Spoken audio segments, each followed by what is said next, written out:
नमस्कार, मैं हूं आलोक जोशी और आप देख रहे हैं बिज अड्डा। सोनी और जी के सौदे पे आखिरकार मुहर लग ही गई है, ऐसी खबर मिल रही है।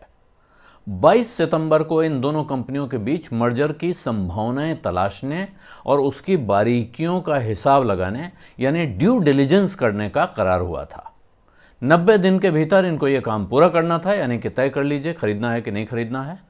आज ये समय सीमा खत्म हो रही थी।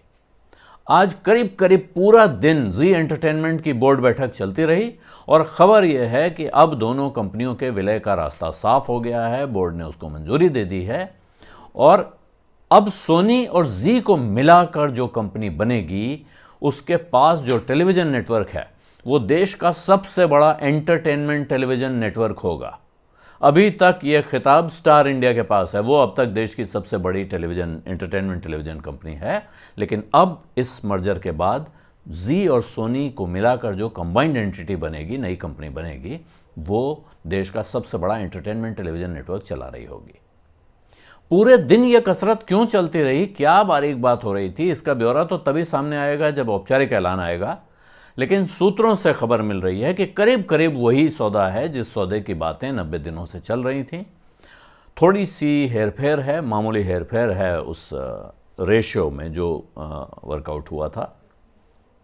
अब खबर यह मिल रही है सूत्रों से कि दोनों के विलय के बाद बनने वाली नई कंपनी में सोनी के पास 50.8% हिस्सेदारी रहेगी। जब यह बात शुरू हुई थी तो यह हिस्सा 53% के आसपास होना था।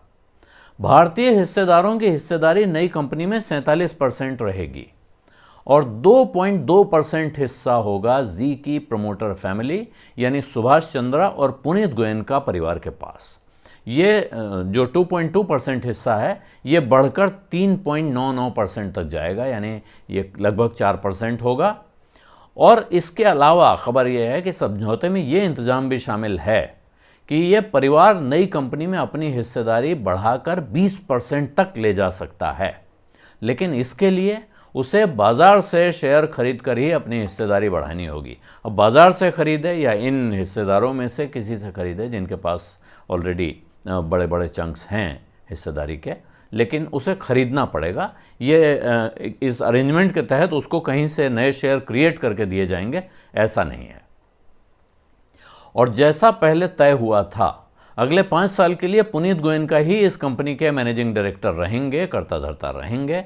हालांकि इस बोर्ड में उनके अलावा जी की तरफ से कोई और शामिल नहीं होगा, क्योंकि सोनी की मेजॉरिटी है कंपनी में और इस वजह से सोनी के डायरेक्टर्स ज़्यादा होने थे, लेकिन चेयरमैन और मैनेजिंग डायरेक्टर भी उनका ही होना था। लेकिन क्योंकि वहाँ पर वो पुनीत गोयनका को रखने के लिए राज़ी हो गए हैं, शायद इसीलिए अब जी की तरफ से उसके डायरेक्टरशिप पे दूसरी दावेदारी नहीं की जा रही है।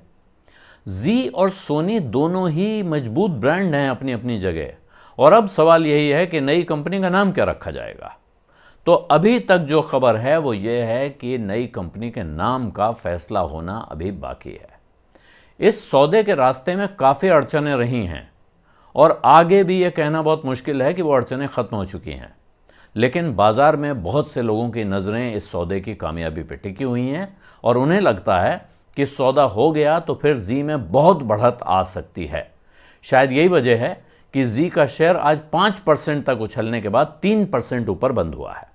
जी भारत में लिस्टेड कंपनी है और सोनी जापान में, यानी दोनों को अपने अपने शेयर बाज़ारों को खबर देनी होगी। इसके बाद आगे बाज़ार क्या करता है, शायद मंगलवार की तेज़ी उसका ट्रेलर ही मानी जा सकती है।